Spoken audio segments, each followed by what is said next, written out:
everything that we know so far about Halo Infinite. That's what this video is going to be about, and this is all stuff that has been confirmed by either 343 or Microsoft themselves. So straight from the horse's mouth, no speculation in this video. That comes later. I will later do a video in the near future talking about what I personally want from Halo Infinite and ask you guys what you guys would like from Halo Infinite as well. I think that would be a cool video, so expect that one, like I said, coming in the near future. Now, news has been really scarce as far as what we can expect from Halo Infinite, and we haven't even seen gameplay yet, but that should all change by E3 2020. I do think we're going to have to hold out till then for any more news, but hopefully not. But if Microsoft's new Xbox console, the Xbox Series X, does have an event prior to E3, maybe talking about it, detailing it so that they could focus on the games at E3, well, we might get a little bit something for Halo Infinite, because Halo Infinite is pretty synonymous with the launch of the Xbox Series X. It is confirmed to be a launch title for the Xbox Series X, and that will be our first fact. So we know it's going to be a launch title for the Xbox Series X, but it's also coming to PC and also coming to the other Xbox One family of consoles, being the Xbox One original model, the Xbox One S or Slim, and the Xbox One X. That's good news for everybody. And it is also launching day one on Xbox Game Pass. So Game Pass owners, day one release date of Halo Infinite, you'll be playing it just like everybody else. You don't even have to pay for it. But I'm still probably going to buy the game. Support the developers, of course. Also, Xbox has recently announced that if you buy the Xbox One version of the game and say you upgrade to a Series X, you will still get the upgrades of the game on the Series X. You don't have to buy a separate version of the game, which was to be expected. And I don't know why it's such big news to everybody, because that's the way it is right now on the Xbox One. You buy a game on the Xbox One, say you get an Xbox One X, you get the upgrades that developers have made for free. So I didn't expect them to change that, but in case you guys were wondering, that is confirmed. Now, as far as release date, we don't know the actual release date yet, but we do know the release time frame, and that is holiday of 2020, alongside, like I said, the launch of the Xbox Series X. All right, let's rip this band-aid right off. Microtransactions. Probably going to have them. This isn't confirmed, but it's probably going to have them. What is confirmed is that there will be no loot boxes, so that's good to know. I expect it to be either a season pass model like they're doing with MCC, but actually charge for it, or something like the Fortnite model where you just pay for the stuff that you want, but you can still earn ways to get it in game.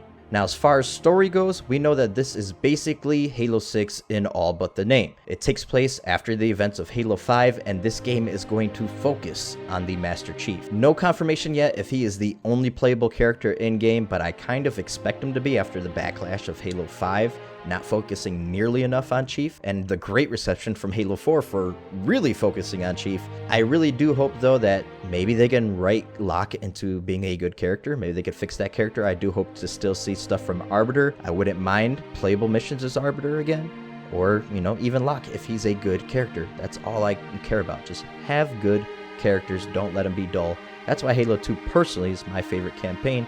It's because I like playing as Arbiter. I don't mind that it doesn't only focus on Chief.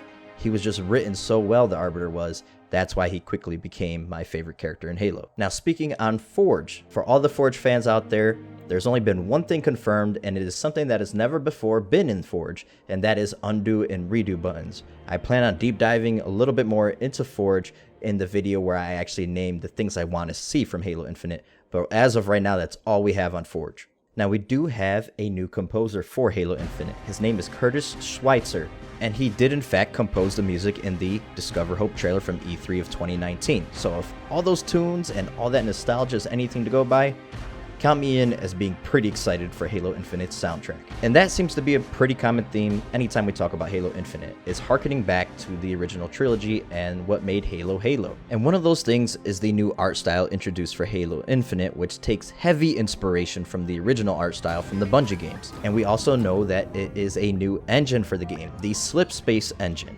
Obviously, that is a Halo term if you guys know anything about a little bit about the lore. So that is pretty exciting in itself. This engine was made from the ground up by the team at 343 and built for the future of Halo in mind. Now, speaking on harkening back to the old games, black undersuits are returning for the Spartan models. And that may not seem like a big deal to some, but it is a big deal to some others.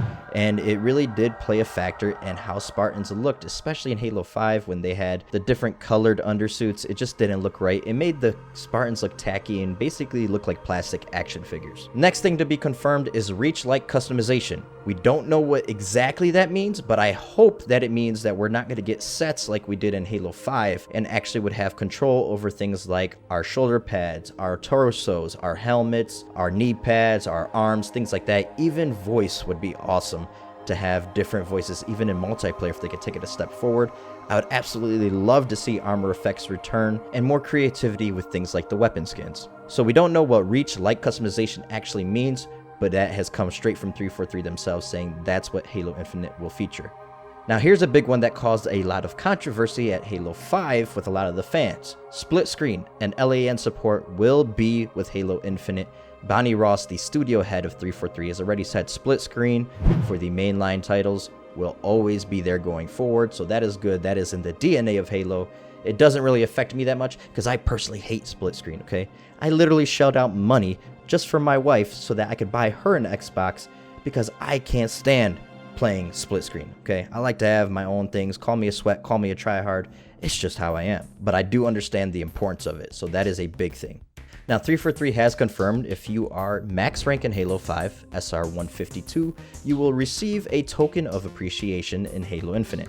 We have no idea what that means. From the history and track record of max rank rewards with 343, I don't expect much, but I hope to be pleasantly surprised because I do plan on reaching SR 152 before Infinite comes out. Now, flights have been confirmed, much like with MCC for Halo Infinite. If you guys don't know what flights are, they're basically little playtests that are put out to the Halo community. You have to be signed up for the Halo Insider program to be considered for these flights and then picked by 343, and sometimes they substantially increase the amount of players invited with each substantial flight. The thing that has also been confirmed about these flights is that they will come to Xbox first and then come to PC, which makes me wonder if we're even going to have PC launching day one, same day as Series X. Last but not least, we do have a pro team set for Halo Infinite that will be focusing on the multiplayer side of things.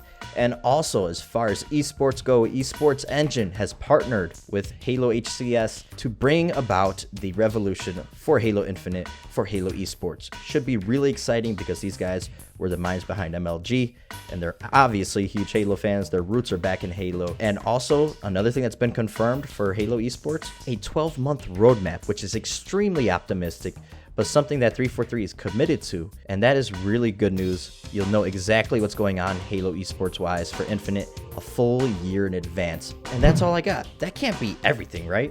Not everything. Not yet. But it really is, folks. We are desperately waiting for some new news on Halo Infinite. But when it does happen, you guys are already locked right here in the right place at Patman Gaming.